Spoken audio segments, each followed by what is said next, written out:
السلام عليكم حبوباتي، كي راكم؟ ان شاء الله تكونوا بخير وبصحه جيده. مرحبا بكم على قناتي وقناتكم مطبخ ام الامراء. وصفتنا لنهار اليوم كما راكم تشوفوا راني موجده البيض، يعني المادلين. وصفه اقتصاديه وسهله بزوج حبات بيض فقط.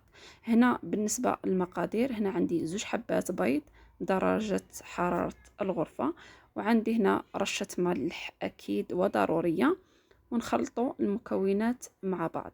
هنا درت لكم وصفة المادلين لخاطش راه الدخول المدرسي، والأمهات كاملين يسحقوا وصفة اللي يفطروا بها ولادهم الصباح ولا يتعشوا بها. وهنا نضيفوا 150 غرام سكر، نضيفوه تدريجيا حتى اللي يذوب معنا السكر. كما قلت لكم هذه وصفة سهلة وبسيطة في متناول الجميع، والمقادير موجودة في كل بيت.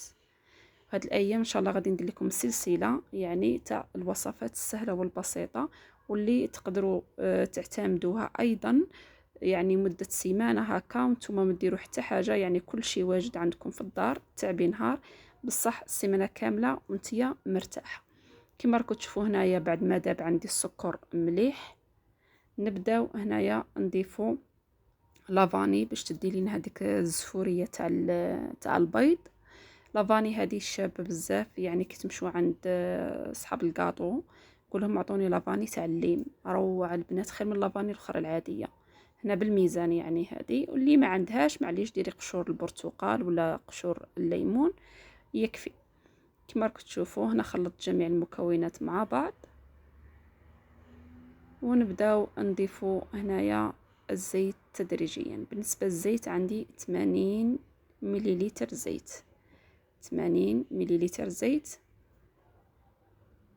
هنا اعتذر راني كاتبه غرام، يعني 80 مليلتر تاع الزيت نضيفوها هنايا. دوك نصحح هنا الكتابه. هنا بزاف كان اخواتي تابعوني من دول اخرى، فلهذا ان شاء الله الفيديوهات القادمه تولي الترجمه بالانجليزيه كما راكم تشوفوا، والهضره بالعربيه. اللي يعرف العربيه غادي بصوتي يفهم، واللي يعرف الانجليزيه غادي نخليه كما هكا بالانجلي، باش هكا كاع تعموا الفائده وتستافدوا من الوصفات تاعي. اذا عجبكم الفيديو كما هكا خلوا لي تعليقاتكم في لي كومونتير. كما كنتوا تشوفوا هنايا زدنا الزيت تدريجيا ونبداو نخلطوه مليح مليح مليح، ومن بعد نضيفوا الحليب. بالنسبه للحليب عندي 150 مليلتر حليب، نضيفوه تانيك تدريجيا ونخلطوا كما راكم تشوفوا بالفوي. يعني هنايا غير الفوي تكفي باش تخلطوا هاد المقادير، وفي ساعه يوجد، في نص ساعه يوجد بالخف بلا ما تستعمل الباتور. اللي بغات تستعمل الباتور معليش. وهنا نجو النواشف. هنا بالنسبه عندي 250 غرام فرينه، وعندي 50 تاع مكسرات، بغيتو ديروا شيكولا حبيبات، ولا بغيتو ديروا زبيب، ولا بغيتو ديروا كما انا درت المكسرات. وعندي 50 تانيك غرام تاع مايزينا يعني نشا. وهنا عندي وحده خماره، نخلطهم كامل مع بعضهم. انايا هنايا المكسرات كانت عندي متوفره في البيت، لهذا درت. ما كانتش عندي حبوبات تاع الشيكولا، وما كانش عندي الزبيب تاني، اللي تبغي تقدر دير الزبيب دير الزبيب. فلهذا زعما حاجه صحيه هكا يستافدوا ولادنا، خاصه اللي يكونوا عندها البزوز ما يبغوش ياكلوا لها المكسرات هكا، تحطيهم على جهه ما ياكلوش. لهذا فضلت انني نديرهم في المادلان. وهنا نجو نخلطوا هذوك النواشف مع السوائل كما راكم تشوفوا هنايا، نخلطوا مليح مليح مليح حتى ينسجموا المكونات مع بعضها. هنا بالنسبه للفرن راني شعلت الفرن على درجه 150 درجه مئويه حتى 160 درجه مئويه. خلوه يسخن وبداو تخدموا في المادلين تاعكم. هنا كما كتشوفوا نخلط جيدا هنا حتى ينسجم لي الخليط كما راكم تشوفوا، ويجي بزاف الله يبارك، يقطع لك حتى لواحد 16 حبه. كما كتشوفوا هنايا راكم تشوفوا الخليط كيفاش راه متماسك. قلت لك جا روعه مع هذاك القرمشه تاع المكسرات جاي هبل. تقدروا حتى ديروا مكسرات وزبيب وديروا امامطو حبيبات الشوكولا، بصح يكونوا 50 غرام. يعني هذا مكان ماشي 50 غرام مكسرات و50 غرام شيكولا و50 غرام، لا، نديرو 50 غرام كاملين مع بعضهم 50 غرام. هنا نجيب المول تاعي ونجيب لي كيسات تاع المادلين ونبدا نفرغ الخليط.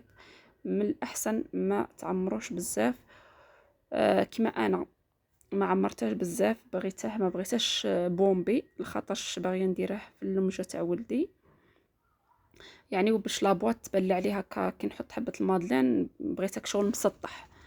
تقدروا كيما هكا تخدموه مسطح يعني، وتقدروا ديروا هكا تزوقوا به بلا كريم شونتي ولا ديروا شيكولا ولا لكم الاختيار يعني كيما بغيتم. واللي بغاته بومبي زيدوا غير شويه غادي يجيكم بومبي. هنا ديروا غير زوج مغارف، كاين انا وحدين عمرتهم شويه شغل فاضولي شويه يعني غير شويه ماشي بزاف. لهذا نتوما عينكم ميزانكم، جربوا وحده وشوفوا الا نجحت ليكم زعما وجاتكم بغيتوها بومبي ديروها، بغيتوها مسطحه كيما انا ديروها، لكم الاختيار. هنا كانت عندي تانيك مكسرات هكا بغيت نرشهم من الفوق غير باش يدو داك المنظر الشباب كيما راكم تشوفوا. هنا بعد ما عمرت كاع الحبات تاوعي، وعندي تانيك شويه كاوكاو خشين شويه هكا تانيك رشيته من الفوق. غادي تشوفوا هنايا، تشوفوا هنايا كاوكاو تانيك هنايا رشيته. وهكا البزوز هكا يشتهوا حاجه كيما هذه وياكلوها لك، ومنطو يستافدوا من الفوائد تاعها يعني. كاع اللي ولادها ما ياكلوش مكسرات ديري هذه الوصفه ناجحه 100%. نتمنى انكم ينال اعجابكم هذا الفيديو. هذا كان الشكل النهائي تاع المادلين تاعنا. ما تنساوش اذا عجبكم الفيديو ما تنساوش لي لايك، ما تنساوش تبارطاجوا الفيديو الماكسيموم، وما تنساوش تخلوا لي تعليقاتكم في الكومنتار. في فيديو اخر ان شاء الله باذن الله على قناتي وقناتكم مطبخ ام الامراء. هنا غادي نقسم معكم الحبه. هنا كنت عجلانه يعني خدمت غير بالخف، هنا صورت لكم تاني غير بالخف يعني، غير بغيت نقسم معكم الحبه وتشوفوها من الداخل كيفاش جا. قلت لكم والله العظيم صدقوني انه جا رائع، بنته تهبل تهبل تهبل. قلت لكم خاصه من فيه الداخل المكسرات شغل يجي قرمش. انا بعد عجبهم ولادي وكلاوه. شوفوا هنا من الداخل كيفاش راه يجي، جا رائع. دمتم في رعايه الله وحفظه، مع السلامه مع فيديو اخر باذن الله. باي حبيبات قلبي.